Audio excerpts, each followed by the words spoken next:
Hello, good morning. Good morning. How are you today? I'm okay.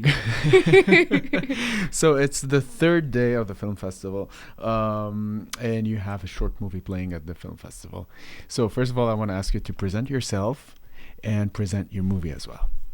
Okay, so my name is Asuka Lin, and I directed the short film AI Mama. Okay, Yeah. cool. So it played Friday night. Yes. Okay, so is it thriller? Is it a... I would kind of categorize it as like experimental sci-fi. Okay. That's also underground and DIY. So underground sci-fi. Yes. What does that mean? It means low budget. It means kind of scraping together what you have in the moment and putting together something that is, wild and trashy and like experimental and all of that. Okay. So tell me more about the idea. So about like the film. Yeah. Okay, so And what was your inspiration for that?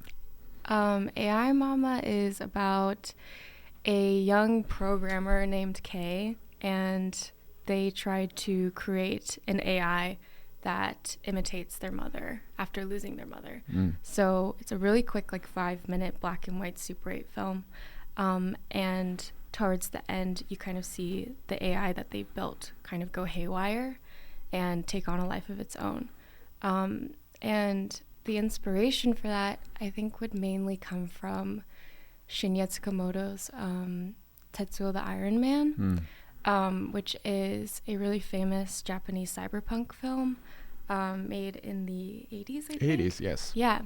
And that film is more about like man and machine and like the industrialization of Japan and like the winding metropolitan landscape of Tokyo and the anxieties that come from it.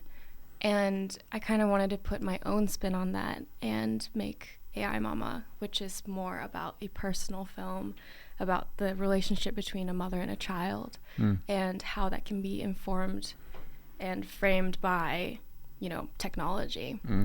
Yeah. Okay. So what about the actors and actresses choice? So the main actor is played by my friend Abe, and they're the same person who scored the film as well. Okay. So they did the sound. On purpose? Is it on purpose? Because sometimes, it gets overwhelming to do, like, many tasks at the same time. And it's, like, subjective because, someone is looking at his image. Yeah, I think, like, from the very beginning when I was writing this film, I was imagining my friend Abe to play the main character. So I was like, I want them to play the main character. I imagined them as Kay, so like I want them to be that. But they also like are regularly a musician and they produce their own music. So when we were rehearsing and stuff, they were like, what if I just also score this film? Because a lot of our aesthetic ideas were like really aligned with each other anyway. Yeah. So it's original score? Original score, okay. Original sound and everything, yeah. Cool. I'm waiting for the link of that. This is amazing. So I want to, because since it's an experimental underground kind of sci-fi, let's talk more about the artistic, approach for your movie. Yeah. I think, my main inspiration would be Shinya Tsukamoto, but then I think around the time when I started writing it, I finished this anime series called Serial Experiments Lane. And that was also about, like, the technological boom in Japan and the rise of the internet. And, so much of the images in the anime are, like, wires and cables, like, getting entangled into, like, human bodies. And that kind of aesthetic was so visually grabbing to me and so magnetic, so like I immediately was like, I want to make a film kind of like this that approaches it in a way more personal way. But making the film was a whole freaking ordeal because tell me more about that. It was on Super 8 and that was like the first time, I think this film was one of the first times I've shot on Super 8. Okay. For a short film. It's I wouldn't say difficult. I'd say like it's really different. It's really different, yeah. Because when you're shooting, you like can't see like what's been shot. Yeah. Like the luxury of digital is that you can just do a take and then you can watch it over and then be like, what do we change about it? Yeah. And the really difficult thing about analog film is that like once you shoot it, like that's it. You're not going to be able to see it until like 2 weeks later or something. And also it was like pricey because you have to buy the film, you have to get the equipment for it, you have to get the proper lighting, and you have to, because it takes more light than like digital. You need more light. You just need more planning, and then there's lab fees for developing and scanning, so more money. It was a lot of money. So I just really had to plan very meticulously. Like we had a test shoot a couple months before, and why this choice of equipment? Because typically filmmakers right now, they're just going like to the easiest way. Yeah. I think I was just looking for something new to explore. And also Tetsuo the Iron Man was shot I think on 16 millimeter and 35. So, I didn't have the money to do 35 or like 16. You're a professional. You're freaking professional. Just talking about Super 8, 16, 35.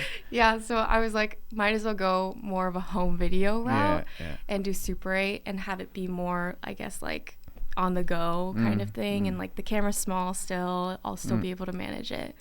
And also it was more affordable. So I went the Super 8 route. And the reason why it's black and white is also an homage to Tetsuo the Iron Man, which was also in black and white. You're an artist.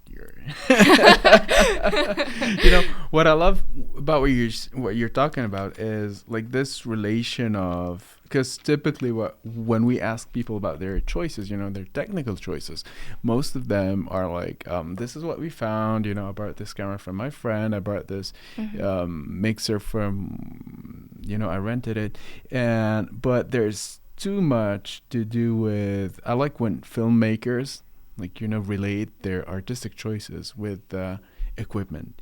So I chose this camera, and this is why I feel this now we have the luxury to choose is, just I want this camera because I'm drawn to this camera because I feel that my movie will be shot better, and my idea will, be better on this camera. So it's very good, parenthesis to talk about, because usually, we go to the easiest way of doing things. Cool. Any future projects? I am currently in development as in like I'm looking for funding for a short film that I really want to shoot in my hometown in Japan. Wow. Which part of Japan? It's near Osaka. Okay. Yeah. And I've lived for a while. Oh, really? Not in Japan, but in South East Asia. Yeah, and I've had I have filmmaking diploma from there. Oh. Yeah, well, I'll tell you about it later. Cool. So I want to shoot in Japan. Culture. Yeah. And it's about this granddaughter who is reuniting with her grandmother after 10 years, and to find that her grandmother has been reincarnated into a sea turtle. So it's like a magical realism film about like family dramas. And I love it. Grief and moving on. I love it. I want to see this movie. Hopefully it'll get funding. Yeah. Hey, do not hesitate to shout out at the film festival, so we can share whatever, the website or the profile. Yeah. The funding or the maybe crowdfunding. I'll do crowdfunding. Yeah, that would be great. Yeah. Well, I want to wish you good luck. Thank you. Glad to have you here between us, and see ya.